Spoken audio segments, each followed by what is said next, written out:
full blow. Assalamualaikum warahmatullahi wabarakatuh. Selamat datang di channel Bang Ical. Pada kesempatan hari ini kita akan mereaction video survei pendahuluan oleh dosen Pak Sabirin.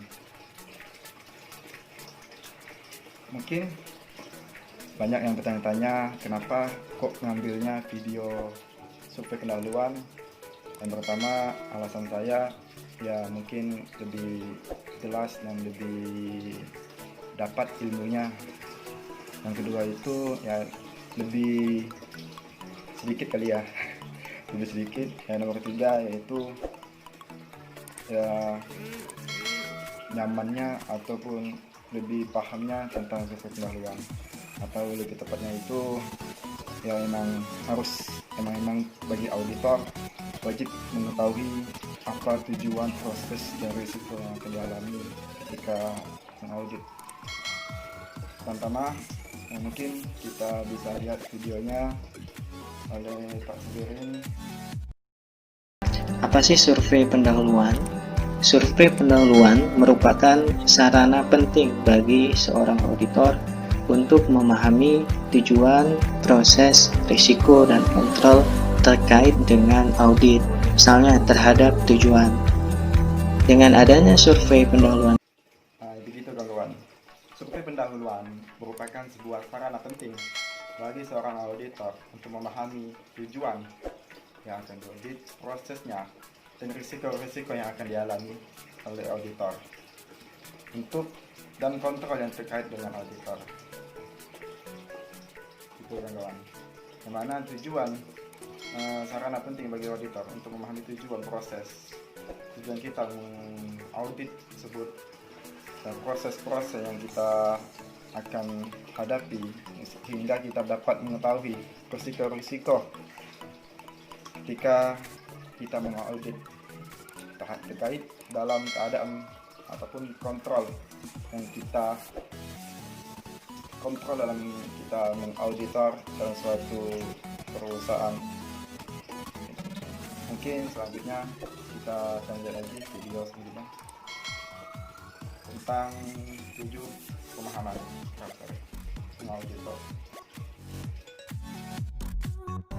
ada 7 langkah yang harus dilakukan ketika kita melakukan survei pendahuluan. Yang pertama adalah melakukan studi awal. Yang kedua, melakukan aktivitas pendokumentasian. Yang ketiga, bertemu dengan klien. Yang keempat, berusaha untuk mendapatkan informasi dan mengumpulkan bahan bukti. Dan yang kelima, mengamati. Keenam, membuat bagan alur. Membuat bagan alur ini untuk informasi-informasi yang sangat kompleks dan sulit untuk kita narasikan. Dan yang ketujuh adalah melaporkan. Nah, apa sih Studi awal? Pertama kita melakukan studi awal. Itu yang pertama itu mengoreksi atau mutlak atau orang pondok itu mutlak kertas kerja atau kertas kerja tahun sebelumnya yang sudah diaudit. Yang kedua, supaya dapat mengingat temuan auditor, baik jika ada yang salah ataupun mengoreksinya lagi.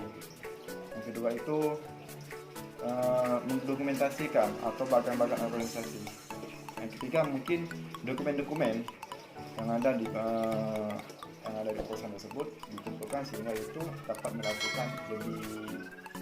dapat lebih nyaman seorang auditor dalam berproses atau melakukan. Yang kedua itu mendokumentasikan, yang mana kita sebagai auditor akan bertemu dengan seorang klien atau dengan meeting pada seorang manajer klien, sehingga kita dapat mengumpulkan beberapa. Pertama itu pembuatan daftar pengingat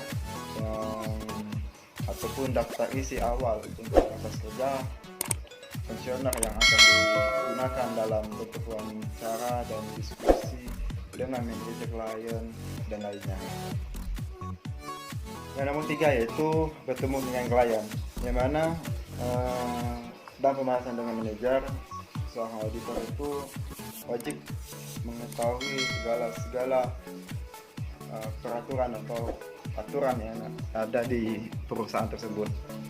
Sehingga kita ketika bertemu klien ada 4 prinsip yang kita wajib pegang, yaitu mengatur jadwal untuk bertemu dengan klien tersebut sehingga kita tidak amburadul dalam mengatur jadwal kita tersebut. Yang kedua itu wawancara, yang mana wawancara ini lebih penting. Mana wawancara ini kenapa saya bilang penting?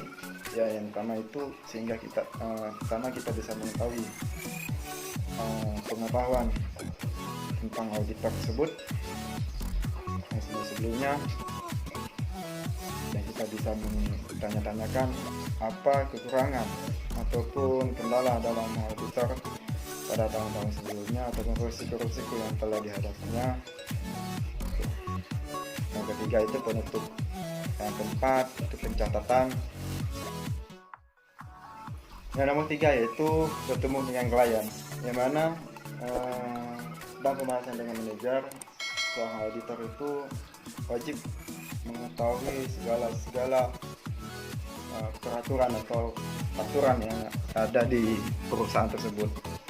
Sehingga kita ketika bertemu klien ada 4 prinsip yang kita wajib pegang, yaitu mengatur jadwal untuk bertemu dengan klien tersebut sehingga kita tidak amburadul dalam mengatur jadwal kita tersebut. Yang kedua itu wawancara, yang mana wawancara ini lebih penting. Mana wawancara ini kenapa saya bilang penting? Ya, yang pertama itu sehingga kita bisa mengetahui pengetahuan tentang auditor tersebut yang sebelumnya, dan kita bisa bertanya-tanyakan apa kekurangan ataupun kendala dalam auditor pada tahun-tahun sebelumnya ataupun risiko-risiko yang telah dihadapinya. Yang ketiga itu penutup.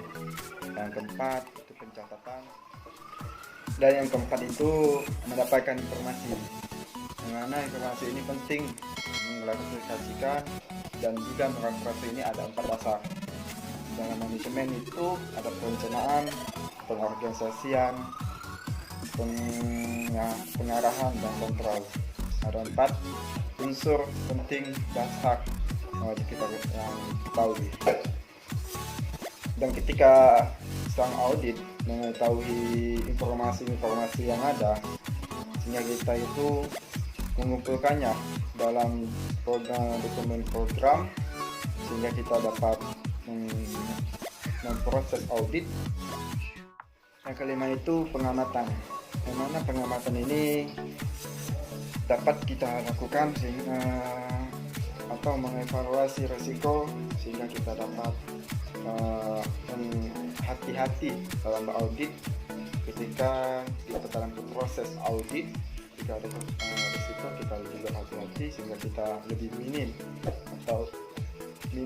untuk melakukan risiko tersebut.